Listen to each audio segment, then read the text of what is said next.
નમસ્કાર મિત્ર, આજે હું જઈ રહ્યો હતો બાગલ સાઈડ અને મને એક મિત્ર સંતોષભાઈ મળી ગયા છે અને તેમને ગાવાનો ખૂબ જ શોખ છે, તો આપણે તેમની સાથે ગીત ગવડાવી દઈએ. આપણે चाहा तुझको चाहूंगा हरदम मर के भी दिल से ये प्यार न होगा कम तेरी याद जो आती है मेरे आंसू बहते हैं अपना तो मिलन होगा पल पल ये कहते हैं क्या ये जिंदगानी है बस तेरी कहानी है चाहा है तुझको चाहूंगा हरदम मर के भी दिल से ये प्यार न होगा कम तेरी ओ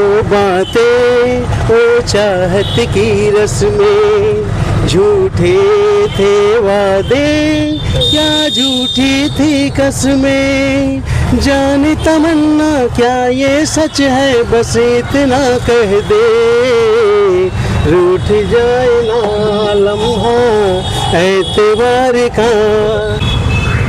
તો આવા જ નવા સિંગરને ગોતવા માટે આપણે નીકળી ગયા છીએ અને તમે પણ એમનો આનંદ વધારતા રહો અને તેમને આગળ વધારતા રહો.